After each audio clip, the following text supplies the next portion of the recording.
Hi ಸ್ನೇಹಿತರೆ, ಯಾರ್ಯಾರೆಲ್ಲ P C ಮತ್ತು ಸಿ ಆರ್ ಡಿ ಆರ್ಗೆ ಪ್ರಿಪೇರ್ ಆಗ್ತಾಯಿದ್ದೀರಾ.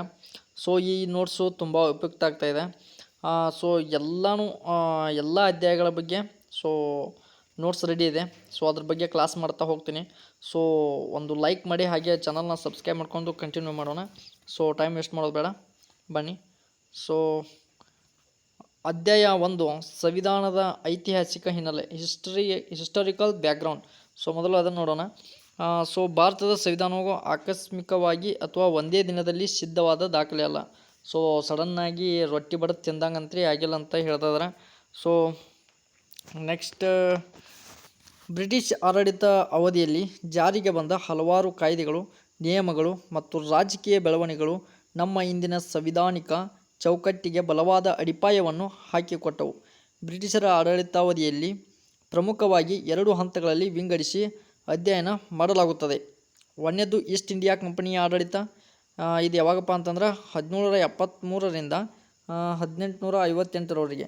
ಮತ್ತು ಎರಡನೇದು ಬ್ರಿಟಿಷ್ ಕ್ರೌನ್ ಅಥವಾ ರಾಣಿಯ ನೇರ ಆಡಳಿತ. ಓಕೆ, ಇದು ಯಾವಪ್ಪ ಅಂದ್ರೆ 1858ರಿಂದ 1947ರವರೆಗೆ. ಓಕೆ, ಫಸ್ಟ್ನೇದು ಕಂಪನಿಯ ಆಡಳಿತ ಅವಧಿಯ ಪ್ರಮುಖ ಕಾಯ್ದೆಗಳನ್ನು ನೋಡೋದಾದರೆ 1773 ಮತ್ತು 1773ರಿಂದ 1858. ಸೊ ಏನೇನಾಯಿತು ಎಲ್ಲ ನೋಡೋಣ. 1773ರ ರೆಗ್ಯುಲೇಟಿಂಗ್ ಕಾಯ್ದೆ, ರೆಗ್ಯುಲೇಟಿಂಗ್ ಆ್ಯಕ್ಟ್ ಅಂತ ಹೇಳ್ಬೋದು. ಇದು ಭಾರತದಲ್ಲಿ ಬ್ರಿಟಿಷ್ ಈಸ್ಟ್ ಇಂಡಿಯಾ ಕಂಪನಿ ವ್ಯವಹಾರಗಳನ್ನು ನಿಯಂತ್ರಿಸಲು ಬ್ರಿಟಿಷ್ ಸರ್ಕಾರ ಕೈಗೊಂಡ ಮೊದಲ ಲಿಖಿತ ಕ್ರಮವಾಗಿದೆ. ಸೊ ಇದೇನಾಗಿದೆ, ಮೊದಲ ಲಿಖಿತ ಕ್ರಮವಾಗಿದೆ. ಈ ಕಾಯ್ದೆಯ ಮೂಲಕ ಬಂಗಾಳದ ಗವರ್ನರ್ ಹುದ್ದೆಯನ್ನು ಬಂಗಾಳದ ಗವರ್ನರ್ ಜನರಲ್ ಎಂದು ಮರುನಾಮಕರಣ ಮಾಡಲಾಯಿತು. ಸೊ ಯಾವ ಕಾಯ್ದೆಯಲ್ಲಿ ಬಂಗಾಳದ ಗವರ್ನರ್ ಹುದ್ದೆಯನ್ನು ಬಂಗಾಳದ ಗವರ್ನರ್ ಜನರಲ್ ಎಂದು ಮರುನಾಮಕರಣ ಮಾಡುವಂಥ ಕ್ವಶನ್ ಕೇಳಿದಾಗ 1773ರ ರೆಗ್ಯುಲೇಟಿಂಗ್ ಕಾಯ್ದೆ ಅಂತ ಹೇಳಬೇಕಾಗುತ್ತೆ. ವಾರೆನ್ ಹೇಸ್ಟಿಂಗ್ಸ್ ಭಾರತದ ಮೊದಲ ಬಂಗಾಳದ ಗವರ್ನರ್ ಜನರಲ್ ಆದರು. ಇದೇ ಕಾಯ್ದೆಯನ್ನು 1774ರಲ್ಲಿ ಕಲ್ಕತ್ತಾದಲ್ಲಿ ಮೊದಲ ಬಾರಿಗೆ ಸುಪ್ರೀಂ ಕೋರ್ಟನ್ನು ಸ್ಥಾಪಿಸಲಾಯಿತು. ಆ ಸುಪ್ರೀಂ ಕೋರ್ಟನ್ನು ಯಾವಾಗ ಸ್ಥಾಪನೆ ಮಾಡಲಾಯಿತಪ್ಪ ಅಂತಂದ್ರೆ 1774ರಲ್ಲಿ. Okay, sir Elijah. ಇಂಪೆ ಇವರ ಮೊದಲ ಮುಖ್ಯ ನ್ಯಾಯಾಧೀಶರಾಗಿದ್ದರು. ಓಕೆ, ಮೊದಲ ಮುಖ್ಯ ನ್ಯಾಯಾಧೀಶರು ಯಾರಪ್ಪ ಅಂತಂದ್ರೆ ಕಲ್ಕತ್ತಾದ ಮೊದಲ ಬಾರಿಗೆ ಸುಪ್ರೀಂ ಕೋರ್ಟನ್ನು ಸ್ಥಾಪಿಸಲಾಯಿತು. ಸೊ ಮೊದಲ ಮುಖ್ಯ ನ್ಯಾಯಾಧೀಶರು ಯಾರಾಗಿದ್ರಪ್ಪ ಅಂತಂದ್ರೆ ಎಲಿಜಾ ಇಂಪೆ ಅವರಾಗಿದ್ದರು. ಓಕೆ, ನೆಕ್ಸ್ಟು 1784ರ ಫಿಟ್ಸ್ ಇಂಡಿಯಾ ಕಾಯ್ದೆ. ಸೊ 1784ರ ಫಿಟ್ಸ್ ಇಂಡಿಯಾ ಕಾಯ್ದೆ. ಈ ಕಾಯ್ದೆಯು ಕಂಪನಿಯ ವಾಣಿಜ್ಯ ಮತ್ತು ರಾಜಕೀಯ ಕಾರ್ಯಗಳ ನಡುವೆ ಸ್ಪಷ್ಟ ವ್ಯತ್ಯಾಸವನ್ನು ತಂದಿತು. ಕಂಪನಿಯ ರಾಜಕೀಯ ವ್ಯವಹಾರವನ್ನು ನಿಯಂತ್ರಿಸಲು ಬ್ರಿಟಿಷ್ ಸರ್ಕಾರವು ಲಂಡನ್ನಲ್ಲಿ ಬೋರ್ಡ್ ಆಫ್ ಕಂಟ್ರೋಲ್ ನಿಯಂತ್ರಣ ಮಂಡಳಿ, ಬೋರ್ಡ್ ಆಫ್ ಕಂಟ್ರೋಲ್ ಎಂಬ ಹೊಸ ಸಂಸ್ಥೆಯನ್ನು ಸ್ಥಾಪಿಸಿತು. ಇಲ್ಲಿ ಕ್ವಶನ್ ಏನು ಕೇಳ್ಬೋದು ಅಂತಂದರೆ, ಬೋರ್ಡ್ ಆಫ್ ಕಂಟ್ರೋಲ್ ಎಂಬ ಹೊಸ ಸಂಸ್ಥೆಯನ್ನು ಯಾವಾಗ ಸ್ಥಾಪಿಸಲಾಯಿತು, ಯಾವ ಕಾಯ್ದೆ ಅಡಿಯಲ್ಲಿ ಸ್ಥಾಪಿಸಲಾಯಿತು ಅಂತಂದ್ರಾಗ 1784ರ ಫಿಟ್ಸ್ ಇಂಡಿಯಾ ಕಾಯ್ದೆಯಲ್ಲಿ ಸ್ಥಾಪಿಸಲಾಯಿತು ಅಂತ ಹೇಳ್ಬೇಕಾಗ್ತದೆ. ಇದು ಭಾರತದಲ್ಲಿ ದ್ವಿಮುಖ ಆಡಳಿತ ಪದ್ಧತಿಗೆ ನಾಂದಿ ಹಾಡಿತು. ದ್ವಿಮುಖ ಪದ್ಧತಿ ಏನಿತ್ತಲ್ಲ ಅದಕ್ಕೆ ನಾಂದಿ ಹಾಡಿದ ಯಾವ ಕಾಯ್ದೆ ನಾಂದಿ ಹಾಡಿತು ಅಂತ ಕೇಳಿದಾಗೂ ಕೂಡ 1784ರ ಫಿಟ್ಸ್ ಇಂಡಿಯಾ ಕಾಯ್ದೆ. ಸೊ ಇಲ್ಲಿ ಟ್ವಿಸ್ಟ್ ಮಾಡಿ ಕ್ವಶನ್ ಕೇಳ್ಬೋದು. 1784ರ ಫಿಟ್ಸ್ ಇಂಡಿಯಾ ಕಾಯ್ದೆಯಲ್ಲಿ ಯಾವ ಪದ್ಧತಿಯನ್ನು ನಿರ್ಮಾಣ ಮಾಡಲಾಯಿತು ಅಥವಾ ನಾಂದಿ ಹಾಡಲಾಯಿತು ಅಂತ ಕೇಳಿದಾಗ ದ್ವಿಮುಖ ಆಡಳಿತ ಪದ್ಧತಿ. ಸೊ ಈಗ 1813ರ ಚಾರ್ಟರ್ ಕಾಯ್ದೆ, ಚಾರ್ಟರ್ ಆ್ಯಕ್ಟ್. ಈ ಕಾಯ್ದೆಯ ಮೂಲಕ ಭಾರತದಲ್ಲಿ ಬ್ರಿಟಿಷ್ ಈಸ್ಟ್ ಇಂಡಿಯಾ ಕಂಪನಿಯ ವ್ಯಾಪಾರದ ಸ್ವಾಮ್ಯವನ್ನು ರದ್ದುಗೊಳಿಸಲಾಯಿತು. ಆದರೆ ಚಹಾ ವ್ಯಾಪಾರ ಮತ್ತು ಚೀನಾದೊಂದಿಗಿನ ವ್ಯಾಪಾರದ ಏಕಸ್ವಾಮ್ಯ ಹಾಗೇ ಮುಂದುವರಿಯಿತು. ಇದೇನು ಮಾಡಿದ್ರಪ್ಪ ಅಂತಂದ್ರೆ ಈ ಕಾಯ್ದೆ ಏನು ಮಾಡಿತ್ತು ಅಂತಂದ್ರೆ ಈಸ್ಟ್ ಇಂಡಿಯಾ ಕಂಪನಿಯ ವ್ಯವಹಾರದ ಏಕಸ್ವಾಮ್ಯನ ರದ್ದು ಮಾಡಲಾಯಿತು. ಆದರೆ ಏನು ಮಾಡಿತ್ತು, ಚಹಾ ವ್ಯಾಪಾರ ಮತ್ತು ಚೀನಾದೊಂದಿಗೆ ವ್ಯಾಪಾರದ ಏಕಸ್ವಾಮ್ಯ ಹಾಗೇ ಮುಂದುವರಿಯಾಕತ್ತಿತ್ತು. ಇದೇ ಕಾಯ್ದೆಯಲ್ಲಿ ಭಾರತೀಯ ಶಿಕ್ಷಣಕ್ಕಾಗಿ ಪ್ರತಿ ವರ್ಷ 1 ಲಕ್ಷ ರೂಪಾಯಿಯನ್ನು ಮೀಸಲಿಡಲಾಯಿತು. ಸೊ 1 ಲಕ್ಷ ರೂಪಾಯಿ ಮೀಸಲನ್ನು ಇರಿಸುವ ಕಾಯ್ದೆ ಯಾವುದಂತ ಕೇಳಿದಾಗ 1813ರ ಚಾರ್ಟರ್ ಕಾಯ್ದೆ. ಇಲ್ಲಿ ಇನ್ನೊಂದು ಕ್ವಶನ್ ರೈಸ್ ಆಗ್ಬೋದು. 1813ರ ಚಾರ್ಟರ್ ಕಾಯ್ದೆಯಲ್ಲಿ ಯಾವುದಕ್ಕೆ 1 ಲಕ್ಷ ರೂಪಾಯಿಯನ್ನು ಮೀಸಲು ಇಡಲಾಯಿತು? ಶಿಕ್ಷಣಕ್ಕಾಗಿ. ಓಕೆ. ಸೊ ನೆಕ್ಸ್ಟ್ ಕ್ವಶನ್, 1833ರ ಚಾರ್ಟರ್ ಕಾಯ್ದೆ. ಇದು ಭಾರತದ ಕೇಂದ್ರೀಕರಣ ಆಡಳಿತದ ಅತ್ಯಂತ ಪ್ರಮುಖ ಹಂತವಾಗಿದೆ. ಭಾರತದ ಕೇಂದ್ರೀಕರಣ ಆಡಳಿತದ ಅತ್ಯಂತ ಪ್ರಮುಖ ಹಂತವಾಗಿದೆ. ಯಾವುದಪ್ಪ ಅಂತಂದ್ರೆ 1833ರ ಚಾರ್ಟರ್ ಕಾಯ್ದೆ. ಈ ಕಾಯ್ದೆಯ ಮೂಲಕ ಬಂಗಾಳದ ಗವರ್ನರ್ ಜನರಲ್ ಹುದ್ದೆಯನ್ನು ಇಡೀ ಭಾರತದ ಗವರ್ನರ್ ಜನರಲ್ ಆಗಿ ಪರಿವರ್ತಿಸಲಾಯಿತು. ಲಾರ್ಡ್ ವಿಲಿಯಂ ಬೆಂಟಿಕ್ ಇಡೀ ಭಾರತದ ಮೊದಲ ಗವರ್ನರ್ ಜನರಲ್. ಭಾರತದ ಮೊದಲ ಗವರ್ನರ್ ಜನರಲ್ ಯಾರಪ್ಪ ಅಂತಂದ್ರೆ ವಿಲಿಯಂ ಬೆಂಟಿಕ್ ಅವರು. ಯಾವ ಕಾಯ್ದೆಯಪ್ಪ ಅಂತಂದ್ರೆ 1833ರ ಚಾರ್ಟರ್ ಕಾಯ್ದೆಯಲ್ಲಿ ಇವರು ಮೊದಲು ಗವರ್ನರ್ ಜನರಲ್ ಆಗಿ ಇದನ್ನು ಮಾಡಿದರು. ಭಾರತದ ಗವರ್ನರ್ ಜನರಲ್ ಆಯಿತು. ಓಕೆ. ನೆಕ್ಸ್ಟ್ ಕ್ವಶನ್, ಆದರೂ ಈ ಕಾಯ್ದೆಯು ಕಂಪನಿಯ ವಾಣಿಜ್ಯ ಚಟುವಟಿಕೆಗಳನ್ನು ಸಂಪೂರ್ಣವಾಗಿ ನಿಲ್ಲಿಸಿ ಅದನ್ನು ಕೇವಲ ಒಂದು ಆಡಳಿತಾತ್ಮಕ ಸಂಸ್ಥೆಯಾಗಿ ಮಾಡಲಾಯಿತು. ಸೊ ಇದೇಗಿಂದ ಸೊ ಅದನ್ನ ತಲೆ ಕೆಡಿಸ್ಕೊಬೇಡಿ. 1853ರ ಚಾರ್ಟರ್ ಕಾಯ್ದೆ. ಈ ಕಾಯ್ದೆಯು ಗವರ್ನರ್ ಜನರಲ್ ಕೌನ್ಸಿಲ್ನ ಶಾಸಕಾಂಗ ಮತ್ತು ಕಾರ್ಯಾಂಗದ ಕಾರ್ಯಗಳನ್ನು ಮೊದಲ ಬಾರಿಗೆ ಪ್ರತ್ಯೇಕಿಸಿತು.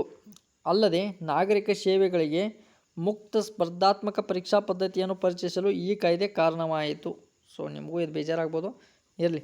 1854ರಲ್ಲಿ ಮೆಕಾಲಿ ಸಮಿತಿ ನೇಮಕ. ಸೊ ಮೆಕಾಲಿ ಇಲ್ಲಿ ಕ್ವಶನ್. ಸೊ 1854ರಲ್ಲಿ ಮೆಕಾಲಿ ಸಮಿತಿ ನೇಮಕ. ಸೊ ಯಾವಾಗ ಮೆಕಾಲಿ ಸಮಿತಿ ನೇಮಕ ಆಯಿತು ಅಂತಂದರೆ 1854ರಾಗ ಆಯಿತು. ಸೊ ಯಾವ ಕಾಯ್ದೆ ಅಡಿಯಲ್ಲಿ ಅಂತ ಕೇಳಿದಾಗ ಚಾರ್ಟರ್ ಕಾಯ್ದೆ ಅಡಿಯಲ್ಲಿ. ಸೊ ಇದನ್ನು ನೆನಪಿಟ್ಕೊಳ್ಳಿ, ಆಯಿತಾ. ಸೊ ಸ್ಪರ್ಧಾತ್ಮಕ ಪರೀಕ್ಷಾ ಪದ್ಧತಿಯನ್ನು ಪರಿಚಯಿಸಿದ ಕಾಯ್ದೆ ಯಾವುದಂತ ಕೇಳಿದಾಗ 1853ರ ಚಾರ್ಟರ್ ಕಾಯ್ದೆ. ಸೊ ಇದನ್ನು ನೆನಪಿಟ್ಕೊಳ್ಳಿ. ಸೊ ನೆಕ್ಸ್ಟ್ 1.2, ಬ್ರಿಟಿಷ್ ರಾಣಿಯ ಆಡಳಿತಾವಧಿಯ ಪ್ರಮುಖ ಕಾಯ್ದೆಗಳು. ಸೊ ಈಗ ಏನ್ಬೇಕು, ಸೊ ಇಲ್ಲಿವರೆಗೂ ಏನಾಗಿತ್ತಪ್ಪ ಅಂತಂದರೆ ನಿಮಗೆ ಯಾವ ಕಾಯ್ದೆ ಆಗಿತ್ತು? ಇದು ಕಂಪನಿಯ ಆಡಳಿತಾವಧಿಯ ಪ್ರಮುಖ ಕಾಯ್ದೆಗಳಾಯಿತು. ಸೊ ಇವಾಗ ಯಾವ್ದು ಬರ್ತೈತಿ? ಬ್ರಿಟಿಷ್ ರಾಣಿಯ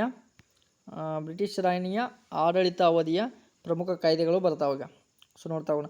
ಯಾವಾಗಿಂದ ಎಲ್ಲಿಂದ ಎಲ್ಲಿ ತನಕ ಅಂದ್ರೆ 1858ರಿಂದ 1947. ಓಕೆ, ಸ್ವತಂತ್ರ ಸಿಗೋವರೆಗೂ. 1858ರ ಭಾರತ ಸರ್ಕಾರದ ಕಾಯ್ದೆ. ಸೊ ಇಲ್ಲಿಂದ ಭಾರತ ಬಂತಪ್ಪ, ಈಗ ಭಾರತ ಬಂತು. 1857ರ ಮಹಾದಂಗೆಗಳು, ಸಿಪಾಯಿ ದಂಗೆ ಆಯಿತು. ಯಾವಾಗಪ್ಪ ಅಂದ್ರೆ 1850ರ ಭಾರತ ಸರ್ಕಾರದ ಕಾಯ್ದೆಯಲ್ಲಿ. ಸೊ ಪರಿಣಾಮವಾಗಿ ಈ ಕಾಯ್ದೆಯನ್ನು ತರಲಾಯಿತು. ಯಾವ ಕಾರಣಕ್ಕಾಗಿ ಭಾರತ ಸರ್ಕಾರ ಕಾಯ್ದೆ 1858ರ ಭಾರತ ಸರ್ಕಾರ ಕಾಯ್ದೆಯನ್ನು ತರಲಾಯಿತಪ್ಪ ಅಂತಂದ್ರೆ 1858ರ ಭಾರತ ಸರ್ಕಾರದ ಕಾಯ್ದೆಯನ್ನು ತರಲಾಯಿತು. ನೆಕ್ಸ್ಟ್ ಯಾವುದಪ್ಪ? ಇದರ ಮೂಲಕ ಈಸ್ಟ್ ಇಂಡಿಯಾ ಕಂಪನಿಯ ಆಡಳಿತ ಅಂತ್ಯಗೊಂಡಿತು. ಈಸ್ಟ್ ಇಂಡಿಯಾ ಕಂಪನಿ ಆಡಳಿತ ಯಾವಾಗ ಅಂತ್ಯಗೊಂಡಿತಪ್ಪ ಅಂತಂದ್ರೆ ಯಾವ ಕಾಯ್ದೆ ಮುಖಾಂತರ ಅಂತ್ಯಗೊಂಡಿತ್ತು ಅಂತ ಕೇಳಿದಾಗ 1858ರ ಭಾರತ ಸರ್ಕಾರದ ಕಾಯ್ದೆ. ಓಕೆ. ಭಾರತ ಆಡಳಿತವು ನೇರವಾಗಿ ಬ್ರಿಟಿಷ್ ರಾಣಿಯ ಕೈ ಸೇರಿತು. ಭಾರತದ ಆಡಳಿತ ಅವಾಗ ಏನು ಮಾಡಿತು? ನೇರವಾಗಿ ಬ್ರಿಟಿಷ್ ರಾಣಿಯ ಕೈ ಸೇರಿತು. ಗವರ್ನರ್ ಜನರಲ್ ಹುದ್ದೆಯ ಹೆಸರನ್ನು ವೈಸ್ರಾಯ ಎಂದು ಬದಲಾಯಿಸಲಾಯಿತು. ಭಾರತದ ಗವರ್ನರ್ ಜನರಲನ್ನು ವೈಸ್ರಾಯವಾಗಿ ಬದಲಾಯಿಸಿದ ಕಾಯ್ದೆ ಯಾವುದಂತ ಕೇಳಿದ್ರೆ 1858ರ ಕಾಯ್ದೆ. ಸೊ 1858ರಲ್ಲಿ ಭಾರತದ ಗವರ್ನರ್ ಜನರಲ್ ಅನ್ನು ಏನಾಗಿ ಬದಲಾಯಿಸಿತು ಅಂತ ಕೇಳಿದಾಗ ಅದಕ್ಕೂ ಕೂಡ ವೈಸ್ರಾಯ ಅಂತ ಹೇಳಬೇಕಾಗ್ತದೆ. ಲಾರ್ಡ್ ಕ್ಯಾನಿಂಗ್ ಭಾರತದ ಮೊದಲ ವೈಸ್ರಾಯ. ಯಾರಪ್ಪ ಅಂತಂದ್ರೆ ಲಾರ್ಡ್ ಕ್ಯಾನಿಂಗ್ ಹ್ಯಾಮ್ ಅಂತೇಳಿ. ಸೊ ಬ್ರಿಟಿಷ್ ಕ್ಯಾಬಿನೆಟ್ನಲ್ಲಿ ಭಾರತ ರಾಜ್ಯ ಕಾರ್ಯದರ್ಶಿ ಎಂಬ ಹೊಸ ಹುದ್ದೆಯನ್ನು ಸೃಷ್ಟಿಸಲಾಯಿತು. ಓಕೆ. ನೆಕ್ಸ್ಟು 1909ರ ಮಿಂಟೋ ಮಾರ್ಲೆ ಸುಧಾರಣೆಗಳು. ಈ ಕಾಯ್ದೆಯು ಭಾರತದ ಇತಿಹಾಸದಲ್ಲಿ ಅತ್ಯಂತ ವಿವಾದಾತ್ಮಕವಾಗಿದೆ. ಏಕೆಂದರೆ ಇದು ಮುಸ್ಲಿಮರಿಗೆ ಪ್ರತ್ಯೇಕ ಮತದಾನ ಕ್ಷೇತ್ರ ವ್ಯವಸ್ಥೆಯನ್ನು ಜಾರಿಗೆ ತಂದಿತು. ಸೊ ಯಾಕಂದರೆ ಇದು ಮುಸ್ಲಿಮರಿಗೆ ಏನು ಮಾಡಿತ್ತು? ಪ್ರತ್ಯೇಕ ಮತದಾನ ಕ್ಷೇತ್ರ. ಸೊ ಇವ್ರಿಗೆ ಬೇರೆ ಅನ್ನೋದನ್ನು ಒಂದು ಜಾರಿಗೆ ತಂದಿತ್ತು. ಇಂದಿರಾ ಗಾಂಧಿ ಲಾರ್ಡ್ ಮಿಂಟೋ ಅವರನ್ನು ಕೋಮು ಮತದಾನದ ಪಿತಾಮಹ ಎಂದು ಕರೆಯಲಾಗುತ್ತದೆ. ಇದರಿಂದಾಗಿ ಲಾರ್ಡ್ ಮಿಂಟೋ ಅವರನ್ನು ಏನಂತ ಕರೀತಾರೆ? ಕೋಮು ಮತದಾನದ ಪಿತಾಮಹ ಎಂದು ಯಾರನ್ನ ಕರೀತಾರಪ್ಪ ಅಂತಂದ್ರೆ ಮಿಂಟೋ ಅವರನ್ನು ಕರೀತಾರೆ ಎಂದು ಕರೆಯಲಾಗುತ್ತದೆ.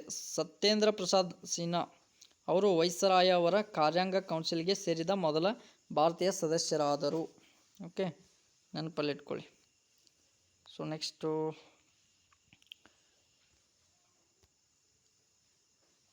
1919ರ ಮಾಂಟೆಗೊ ಚೆಲ್ಮಸ್ಫರ್ಡ್ ಸುಧಾರಣೆಗಳು.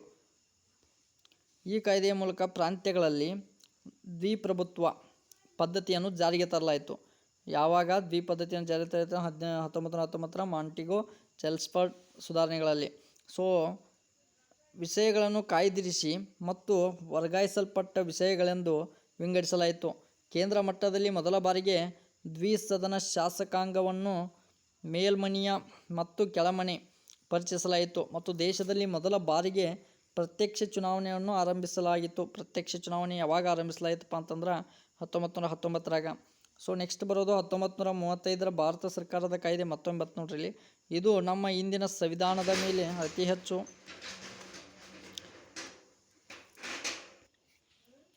ಸರಿ 1935ರ ಭಾರತ ಸರ್ಕಾರ ಕಾಯ್ದೆ ಇದು ಶೇಕಡ 60ರಷ್ಟು ಭಾಗವನ್ನು ಏನು ಮಾಡಿತಪ್ಪ ಅಂತಂದ್ರೆ 60ರಷ್ಟು ಭಾಗವನ್ನು ಇದರಿಂದಲೇ ಎರವಲು ಪಡೆಯಲಾಗಿದೆ. ಯಾವುದರಿಂದಪ್ಪ ಅಂದ್ರೆ ಪ್ರವಾದಿ ವಿರೋಧಿ ಭಾರತ ಕಾಯ್ದೆಯನ್ನು. ಮತ್ತು ಇದು ಪ್ರಾಂತ್ಯಗಳಲ್ಲಿದ್ದ ದ್ವಿಪ್ರಭುತ್ವವನ್ನು ರದ್ದುಗೊಳಿಸಿ ಅವುಗಳಿಗೆ ಸ್ವಾಯತ್ತತೆಯನ್ನು ನೀಡಿತು ಮತ್ತು ಕೇಂದ್ರ ಮಟ್ಟದಲ್ಲಿ ದ್ವಿಪ್ರಭುತ್ವವನ್ನು ಜಾರಿಗೆ ತಂದಿತು.